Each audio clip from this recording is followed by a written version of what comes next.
আজকে আমাদের কম্পিউটার ক্লাসে পরীক্ষা নেওয়া হবে, মানে আমাদের চূড়ান্ত মডেল টেস্ট। এই পরীক্ষার মাধ্যমে স্যার আমাদেরকে যাচাই করবে যে আমরা আসলে কতটুকু পারি, অথবা আমাদের ফাইনাল এক্সাম দেওয়ার জন্য কতটুকু এবিলিটি আছে। সেটাই হচ্ছে স্যার আজকে পরীক্ষার মাধ্যমে আমাদেরকে জাজ করবে। তারপর স্যার আমাদেরকে কোশ্চেন দিয়ে দিল, কিন্তু মোবাইলটা এখনও জমা নেয়নি, বিকজ অ্যান্সার যে শিট সেটা স্যার আমাদেরকে এখনও দেয়নি। তারপর আমরা একটু পরেই স্যারের কাছে সবাই মোবাইলটা জমা দিয়ে দিলাম।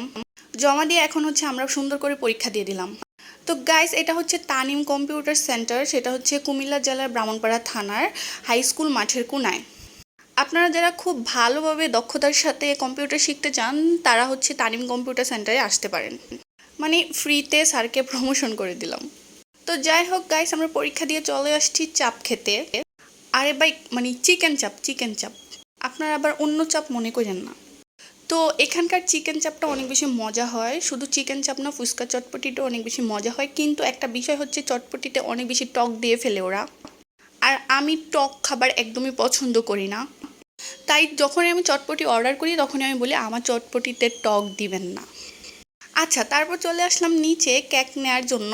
এখানে আসলে হচ্ছে আমি এই কেকের ভিডিও করি, কারণ এখানে যখন কেকগুলো সাজায় রাখে তখন আমার অনেক বেশি ভালো লাগে। আর এই কেকগুলো কিন্তু তারাই হচ্ছে এখানে বানায়, তারপর এখানে হচ্ছে তারা সেল করে। তারপর চলে আসলাম একটা আপুর সাথে বাজারে বাজার করার জন্য। আমার বাজার না, আপু হচ্ছে বাজার করবে। তারপর আপু বাজার করে নিল, বাসায় চলে গেলাম। এটা হচ্ছে আরেক দিনের ভিডিও, যখন স্যার একটা হচ্ছে অনুষ্ঠানে আয়োজন করেছিল এবং সেই অনুষ্ঠানে কিন্তু আমরা পার্টিসিপেট করেছিলাম, এবং বিভিন্ন ধরনের যে কোশ্চেন তারপরে কুইজ সেগুলোও কিন্তু অ্যারেঞ্জ করা হয়েছিল। আমি কুইজের একটা অ্যান্সার দিয়ে পুরস্কার জিতে নিয়েছিলাম। এই পুরস্কারটা আনার জন্য সামনে গিয়েছিলাম, মানে এক গণ্যমান্য ব্যক্তিদের কাছ থেকে পুরস্কার গ্রহণ করেছি। তারপর পুরস্কারটা গ্রহণ করে আমি আমার সিটে চলে আসলাম। আমার একটা ছোটো বোনকে দিয়েছিলাম আমাকে ভিডিও করে দেওয়ার জন্য। তারপর গাইস, আমি তো বসে পড়লাম, আমার পুরস্কার পেয়ে অনেক খুশি হয়ে গিয়েছিলাম। তারপর হচ্ছে আমার ছোটো বোন একটা পুরস্কার পেয়েছিল। ছোটো বোন বলতে মানে ক্লাসে পরিচয় হয়েছে আর কি, ছোটো বোন। সে পেয়েছিল একটা প্লেট, আমি পেয়েছিলাম একটা মগ। তারপর খুশি খুশি মনে বাড়ি চলে গেলাম। তো গাইস, আজকে আমার এই ভিডিওটি আপনাদের কাছে কেমন লাগলো অবশ্যই জানাতে ভুলবেন না। ভালো লাগলে অবশ্যই লাইক কমেন্ট শেয়ার করে দিবেন। ভালো থাকবেন, টাটা, বাই বাই, আল্লাহ হাফিজ।